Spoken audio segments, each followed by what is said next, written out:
Morning, everybody. How you guys doing? I'm gonna give you a couple some points here.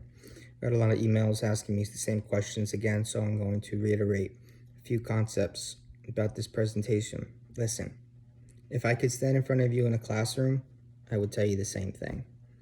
Okay, please use this video as an opportunity to feel like we're in a face-to-face. Our jobs as instructors, as educators, professors, lecturers, whatever you want to call us, okay, is to help you to understand the information.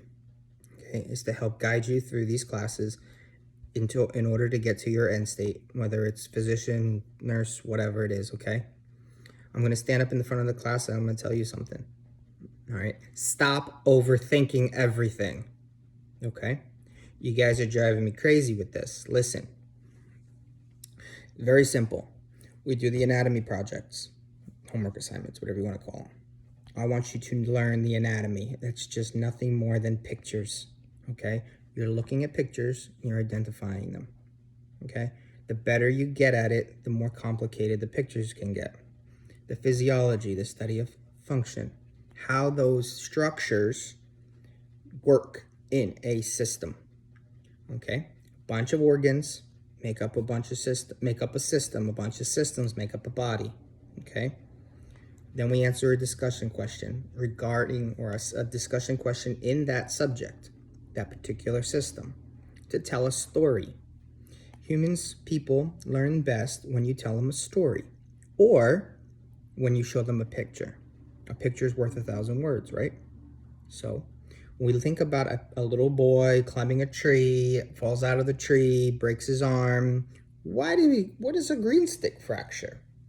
Okay, well, it's when the bones aren't as hard because he's a little boy and it breaks and it splinters, like as if a green stick on a tree, you were to try to break it, it wouldn't snap, it would kind of bend, right? And splinter. That's a green stick fracture. So in the case of this, it's telling you a story about a little boy who climbs a tree, falls out of the tree, and then breaks his arm.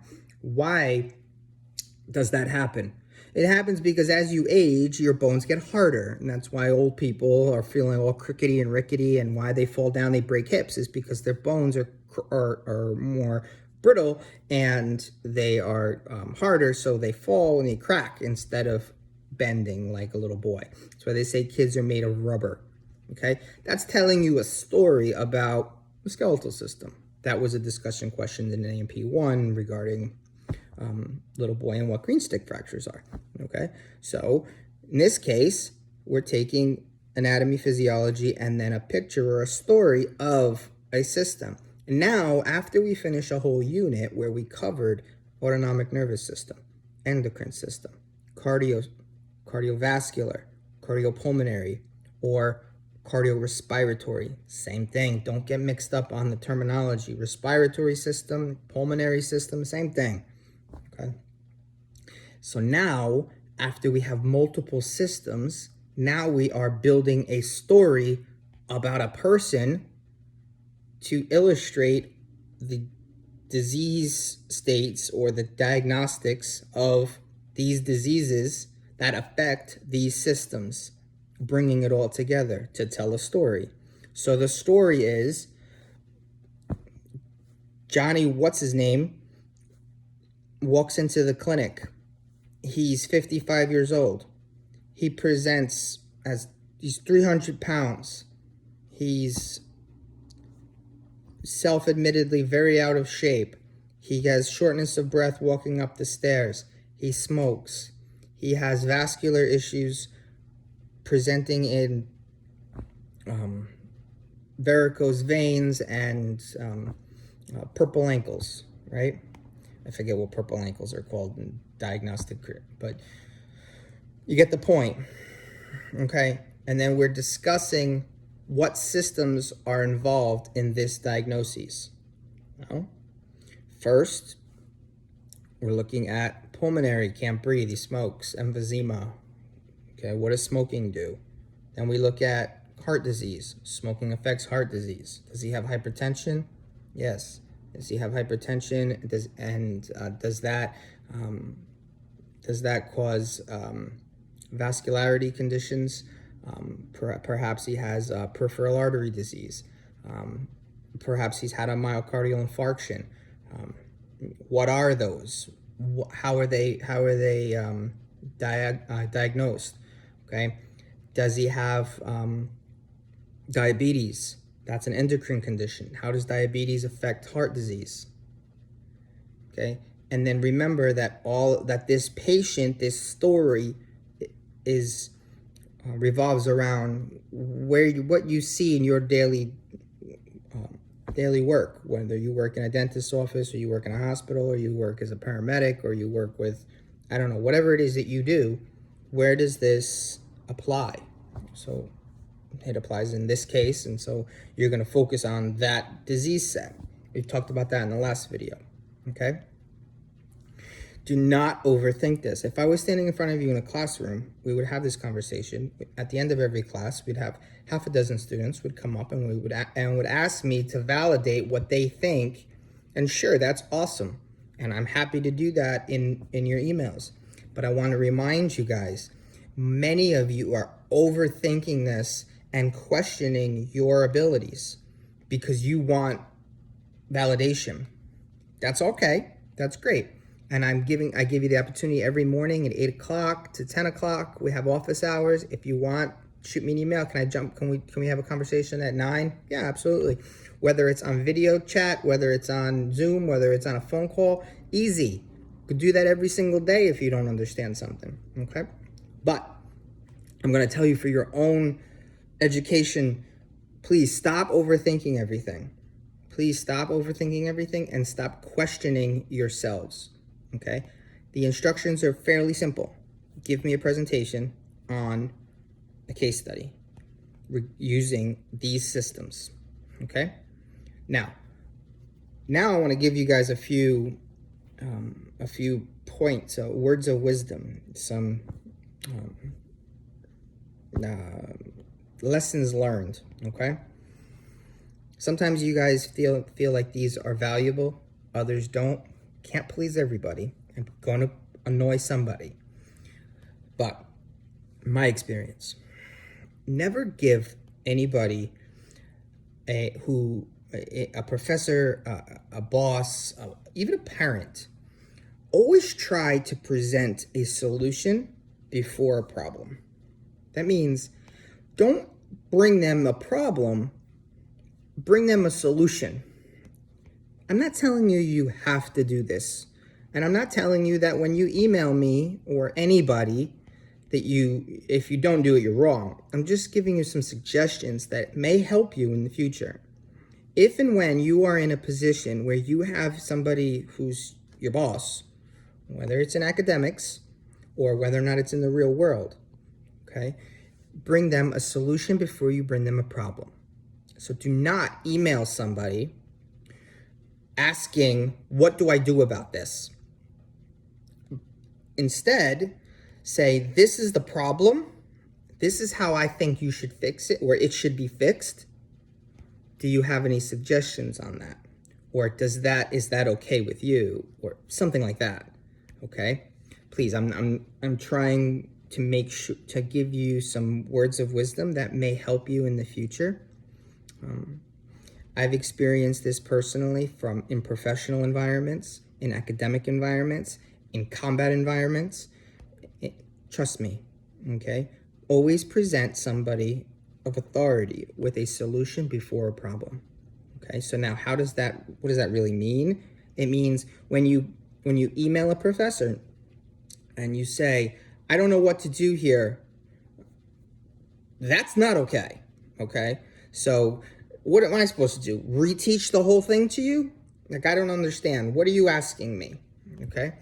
More important, it would be more appropriate for you to say, I don't understand this concept. This is how I see it. This is what I think it means. And most of the time you're correct. I'm not lying to you. Most of the time I have 100 students, 120 students every single semester for about 5 years. Okay. I'm telling you, you're almost always correct. You just second guessing yourself. Okay.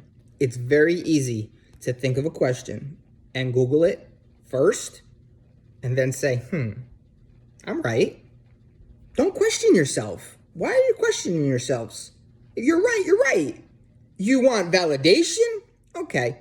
But don't ask me and then expect me to write you a novel to explain it for you then to say, oh yeah, I was right. No. If you have to have confidence in your abilities. That's it. That's very important. And you will notice the amount of credibility you get by presenting somebody in charge with a solution before a problem.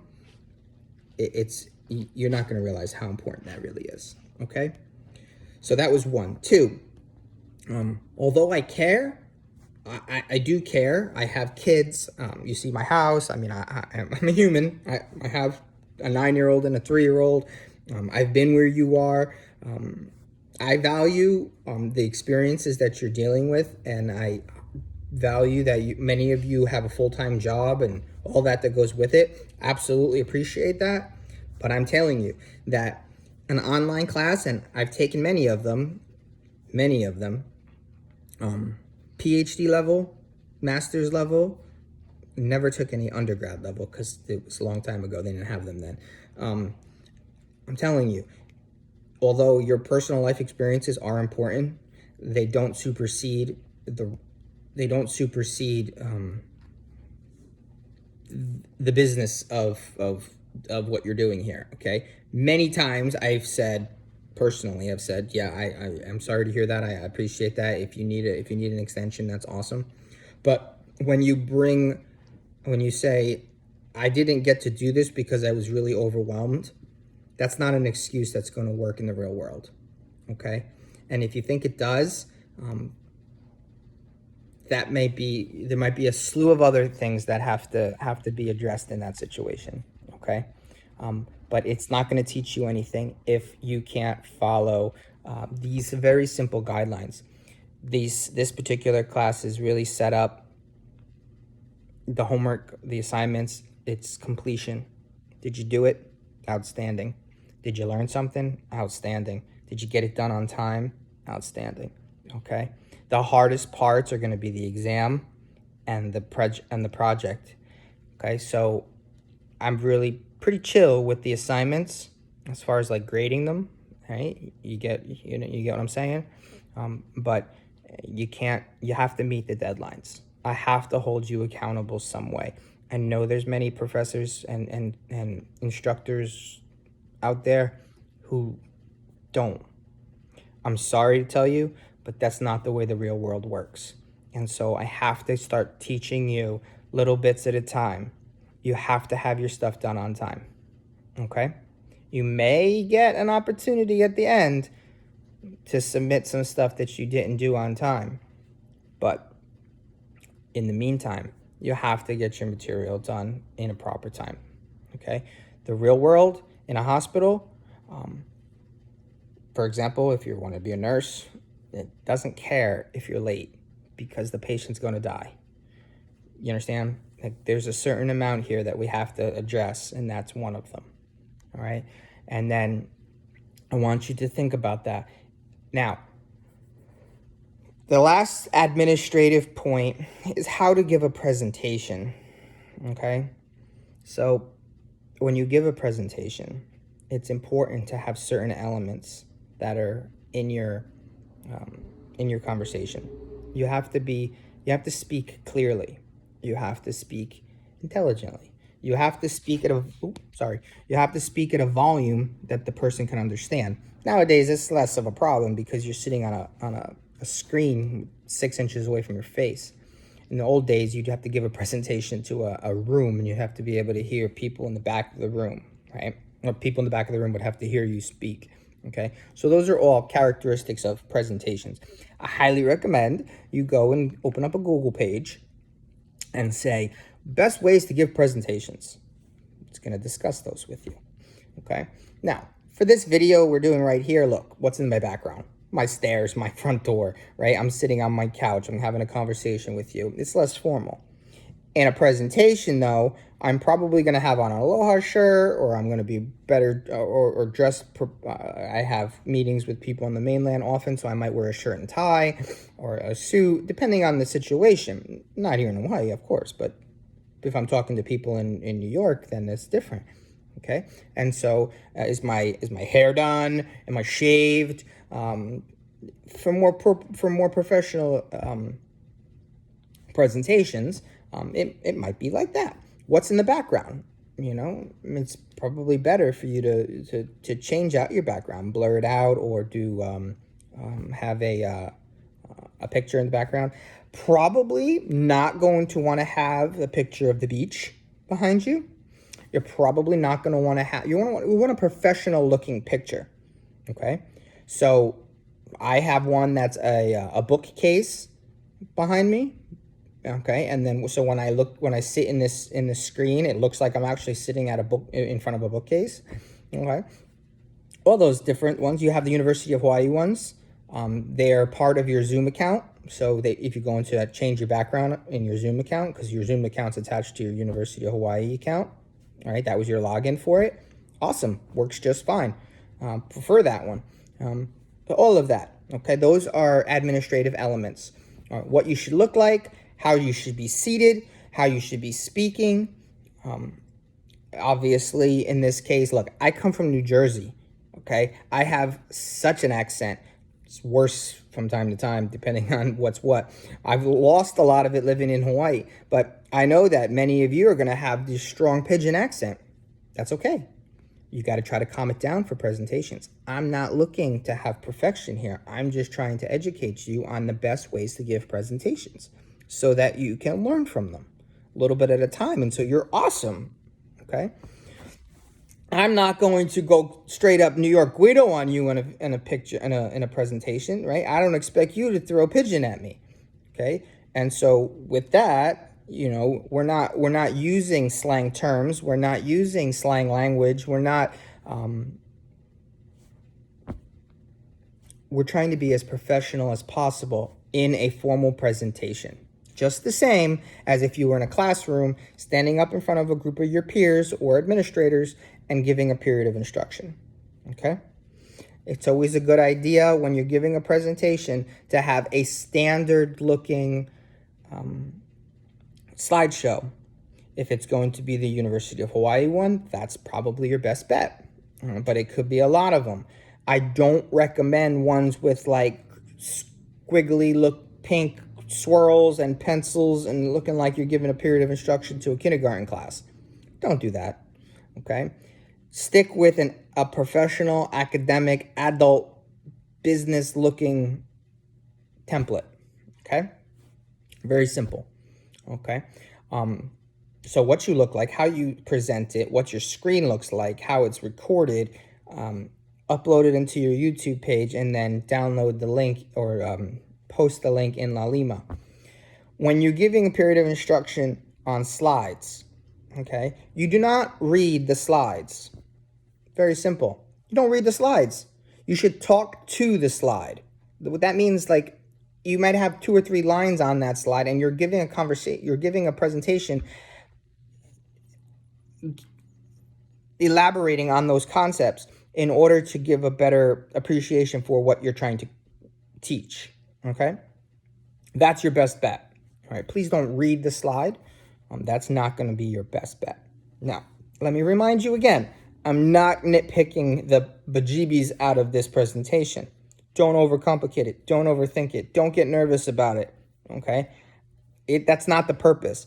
I'm giving you this information now as a way for you to help learn the best ways to give presentations, because I care about the way you learn.